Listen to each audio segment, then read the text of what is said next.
welcome back to my channel. Today, we'll be discussing I Found a Cute Earthling, so I asked him to mate with me by Takashi Takahashi. Now before we get started, there will be spoilers, so if you don't want to be spoiled in this manga, go ahead and click off now. No worries, I'll catch you next time.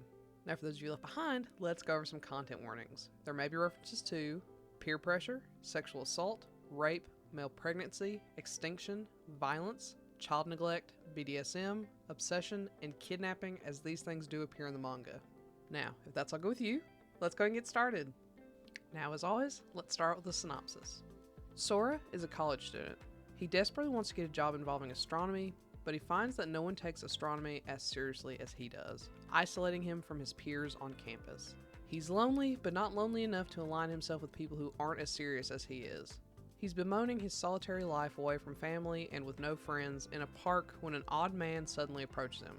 He's not just odd, but he's also completely nude. He introduces himself as Regulus, an alien prince, and he has come to Earth with the intention of mating with Sora. Sora is flabbergasted, to say the least, and just looking for any way to escape. But unfortunately, he doesn't get the chance. As soon as he goes to make a run for it, some questionably located tentacles shoot out from Regulus and capture Sora. From there, Sora is mercilessly fondled and assaulted until he passes out from pleasure. The next time he wakes up, Sora finds himself back at home with the now clothed Regulus having moved himself in. Unfortunately, it doesn't appear that Regulus intends to give up, and Sora, a virgin, isn't sure how he feels about all of Regulus's poking and prodding. While he's sure now that Regulus isn't from Earth, that doesn't make Sora any more willing to carry a child for him. Can Regulus change Sora's mind, or will his perceived romance remain among the stars? To start out with, I nearly didn't read this because of the art on the cover. Thankfully, the art in the work itself is actually pretty good, especially in comparison to the cover art, because I've been obsessed with the idea of aliens and male pregnancy, so I was going to read it regardless.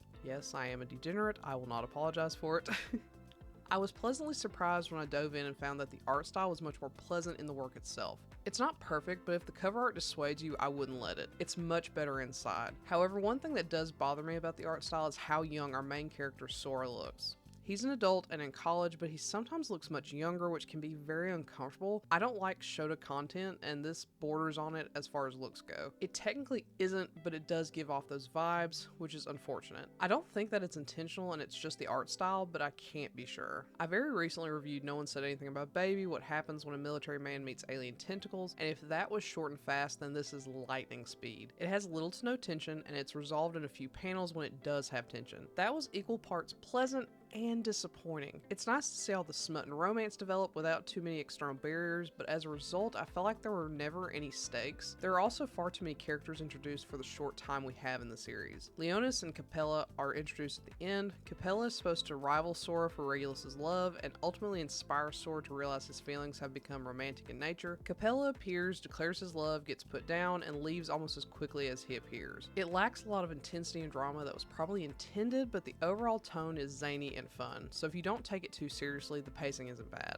This is going to be a really weird point to make, but I will make it anyway. I'm so appreciative of Sora having pubic hair. It's so refreshing as most BL ignores it altogether, like everyone is always hairless. Humans have hair all over their bodies, particularly in the pubic region, so it's nice to see some level of accurate representation there. I'm not saying this is realistic by any means, but it was still a refreshing and more realistic touch that I don't usually see. Body hair is cool, in case that wasn't clear. Now, something I really love to see is the baby! Sora and Regulus do end up successfully starting a family together. Unfortunately, we don't get to see the pregnancy, but I love that we see the baby and see them interact with him, though it is somewhat limited. I would have loved to have seen more of the pregnancy, fluffy child rearing, but I'll take what I can get. I always want more regarding the family building aspect of male pregnancy, so this is like a default complaint for me at this point. I wouldn't take it too seriously. Just know that the final chapter is dedicated to one last moment of smut, the child reveal, and some cute and fluffy segments toward the end. It's short, sweet, and I just wanted more. With all that being said, this is weird and cute. I wish it were more fleshed out because I think this has favorite potential. I love Sora's and Regulus's characters a lot,